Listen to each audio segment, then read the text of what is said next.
Tensions have been flaring up in the build-up to Israel Adesanya versus Sean Strickland. Win this fight. When we fight, I knock you out. I'm gonna do a TikTok dance over your grave. Oh, fucking, look at this grown-ass man on fucking TikTok. Maybe that's the problem, bro. And the you don't want this guy's I'll break your fucking face. Hey, I'll break my nail in your get face. This man, Alex, get this. Hey, man, you better focus on your guy. If not, he's gonna fuck you up, too.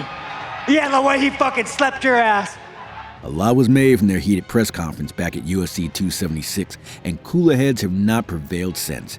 It seems emotions between the two have gotten more hostile by the day. Israel recently sent out a harsh warning to Strickland about how this fight will inevitably unfold if he doesn't stop running his mouth. He has nothing to say, really. He just wants to... Again, I know the guy. I've seen him. I've pressed him before. Actual. So he's not like... It's for show, so I just know what it is. That's why most people are just excited about the press conference, because that's his spot to shine, I guess. But I can rap too. I just decide when I use my mouth and when I don't. What about inside the octagon? If he's talking to me, he's gonna get his jaw broken. Wallahi, he's gonna get his jaw broken. Because when you're talking, you're not focused on the task at hand. Strickland was thought to originally get under Adesanya's skin during UFC 276 when he commented about Alex Pereira knocking him out. But once the world got to see what Pereira did to Strickland, that was all the ammo Adesanya needed to retaliate. When he fought Strickland, when you saw the way Strickland stood in front of him, I bet you already knew it was a wrap. And I was like, oh no. I was backstage watching that too. I was like, oh. But you already knew. I tried to warn the fucking hillbilly, but he didn't listen. Sean Strickland, however, does not seem to be concerned with Izzy at all and takes any public appearance opportunity he has to mock Adesanya to no end. On a recent episode of the Joe Rogan Experience, Strickland had this to say. The guy is a fucking... Oh, man, and the fucking nail polish, and God, Izzy just fucking sucks, you guys. We need to bring back the old... Anderson Silva, dude, come back. Come back. But you gotta admit, the dude is talented. Oh, the dude can fucking fight, man. I'm not saying Izzy's not a champion. I'm not saying Izzy might not be one of the best kickboxers in the world. I'm saying that Izzy is China's slut. If he was in prison, he would turn you out. He would turn you in. He would sell you out. There is not...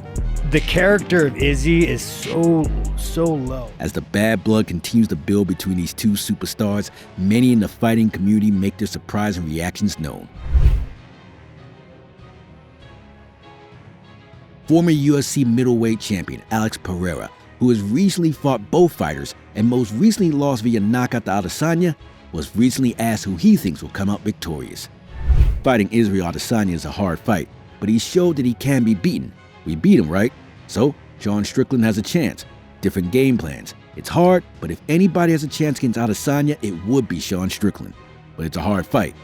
Pereira's insight doesn't come from nowhere.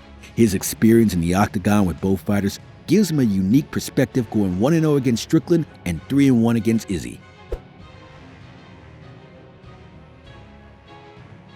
UFC legend and commentator CHAEL SONNEN made it very clear the immense amount of respect he has for Israel Adesanya's career, and stated that contrary to popular belief, Izzy deserves credit for always seeking out the hardest opponent for himself. One, Israel Adesanya, once again, has gone out and found himself the hardest opponent that he can find.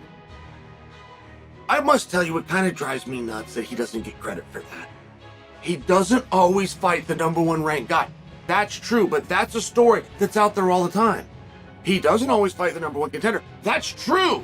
And that story's out there all the time. He always fights the hardest guy. Isn't that what #1 should be, by the way? Isn't that what #1 contender should be, by the way? Sonnen went as far as to even start talking about Israel's potential next opponents after Strickland, if he does prevail in his upcoming bout, mentioning names like Khamzat Chimaev and Dricus du Plessis. It is simply not a question to say who is better between du Plessis and Chimaev, but I do believe that Adesanya will make up within his mind who is more difficult, and I believe that's the person he will go after. As wild as that sounds, as anti-helpful to your own career as that could be, that is how he works. There's a fine line of genius in his sanity. Adesanya is the perfect example of that. On a recent episode of his podcast, The Bromalley Show, Sean O'Malley didn't hold back on his blunt prediction for this fight. I think he smokes him.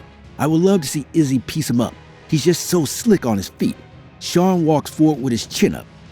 Thanks for watching. Don't forget to like and subscribe for more fight news and updates.